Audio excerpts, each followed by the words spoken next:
Welcome back to This is VANCOLOUR. Last week, the government of British Columbia unveiled a new revamped funding system for children and youth with prolonged disability and complex developmental support needs, such as autism with intellectual disability and Down syndrome, including new investments of $475 million over the next 3 years towards funding and monthly payments to eligible families. The new system will provide funding for about 48,000 kids in BC, up from about 30,000 under the current system. Here to talk about it, a disability advocate who joined the government at last week's announcement, a broadcasting legend, mother, the president of Down Syndrome BC, Tamara Taggart, and this is Tea Time with Tamara.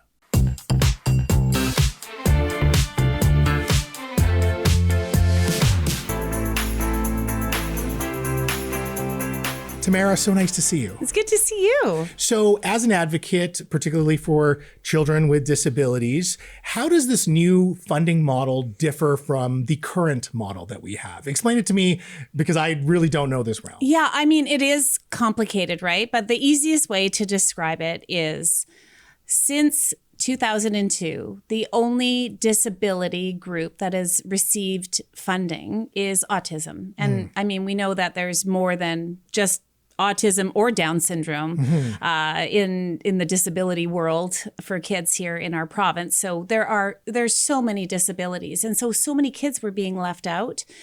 And it was time for a change so that it could be expanded to support other kids with disabilities too. Okay. Now, I know in 2022, Premier David Eby actually paused individualized autism funding, and that was a proposed model that also you were not particularly fond of. So I'm just curious, do you feel like the government is now listening to families and the complexity of needs? It's a complicated question because, you know, it was in 2021, the government announced they were going to stop the autism funding and they were going to create these family hubs and everybody was going to go and it was going to be this amazing world where you could get whatever you wanted. We all knew that wasn't true. That it just was not possible for that to happen for the amount of needs there are. So every disability group I know in this province advocated to stop that idea. They reinstated the autism funding and went back to the drawing board of how to expand the funding so that it helped the most amount of kids with the highest needs. Yeah. And so that's what's happened now. And I mean, there's still a lot of questions, right? I mean, I know I was there that day. I wasn't a part of the decision making. I was, you know, they call it a validator, right? And I didn't even know what that meant. I'm like, what does that mean? And I asked who the other validators were. And when I saw that it was Dr. Glenn Davies, who is, he is a psychologist, but he is highly respected in the autism community.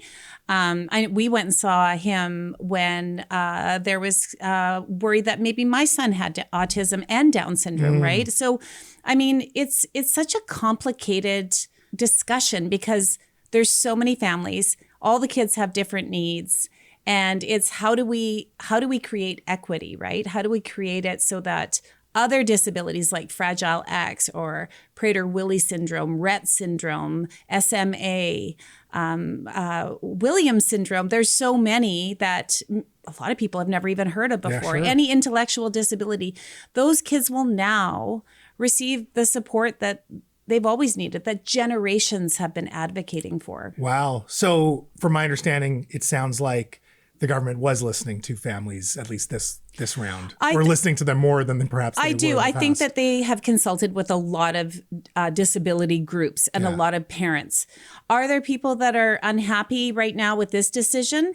I think there are, but I think that maybe the government has to now go out and explain what this all means, because when there's more questions than answers, then they need to start answering those questions so that everybody is aware of how it will affect their family, whether this is new for you or whether maybe things will be changing for you a little bit. What are some of the concerns that you've heard from families or other groups? Is it more about uncertainty of what this model looks like, or are there specific concerns about what they've learned about this new model? I mean, I haven't heard any complaints from the people who are the families who have never received funding, who will now receive funding. I mean, after the announcement, my phone was filled with voicemails and text messages of people just crying tears of joy and disbelief that it was actually going to happen. I mean, right up until I walked through the door, I thought, is this really happening? Because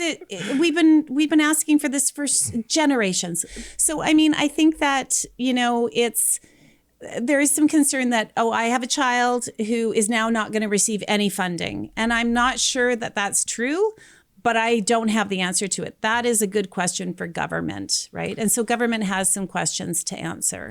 One thing I saw is that the Ministry of Children and Family Development has basically admitted that there will be about 5,000 children who will lose some amount of funding or support. Do you know what the government is saying in terms of how they will compensate or what they're going to do instead for those 5,000 kids? Yeah, and so I asked about that because I was like, wait a minute, are we taking something away from some kids and giving it to other kids? And I was told, no, absolutely not. And that there is a group that instead of receiving maybe direct funding, they will still receive their services that they need, but in a different way than they're used to getting them. Maybe not maybe you'll go to the Center for Ability in Burnaby. Maybe you'll go to Children's. Maybe I don't know. Okay.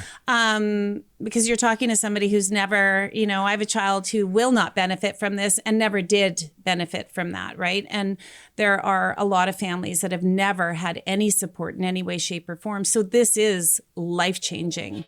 Yeah. One of the questions I have is, do the needs of children evolve over time as they get older? I imagine they do. Of course, I don't know.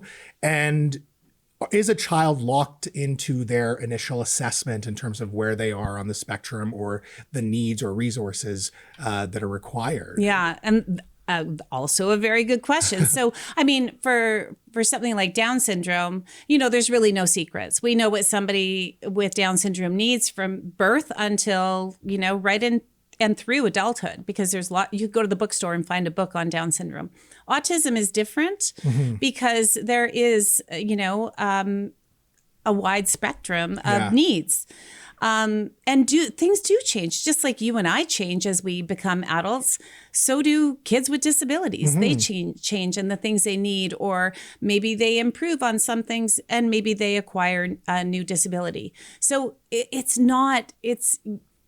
it's impossible to paint this all with the same brush, right? And I think that's why it's really important that the government makes it very clear to parents what they will be receiving and what this new support model looks like, So it sounds like the government still has a lot of work to do, at least on the communications end and being able to explain 100%, right? Yeah. And because if you're a family who's all of a sudden hearing, oh, wait a minute, so where does my kid fit into this? You want somebody to be able to give you a good answer, not it's on the website. No, I actually need to really know, because it's very worrisome. And there's also this new disability supplement that is income tested only. And so that's something that's brand new too, to help families who have the least. They will qualify for the most in that disability supplement that will come through the CRA. It's very confusing. I will tell you, there is nothing more confusing than trying to find supports for your child. It's really hard to do. And so I think there's still a lot of work to be done when it comes to implementation and communication. Well, Tamara, I know I can speak for a lot of people in the province that appreciate your advocacy. Thank you for that, and thank you for your time tonight. Thank you. Folks, that's our show. I appreciate you, and I appreciate our guests, Azim Jawani and Tamara Taggart, for their time tonight. Let me know what you thought about tonight's show. Shoot me an email, mo@thisisvancolor.com, if only to comment on my haircut. Also, please follow me on all the social media @VanColor. Until next time, stay colorful, friends. Peace.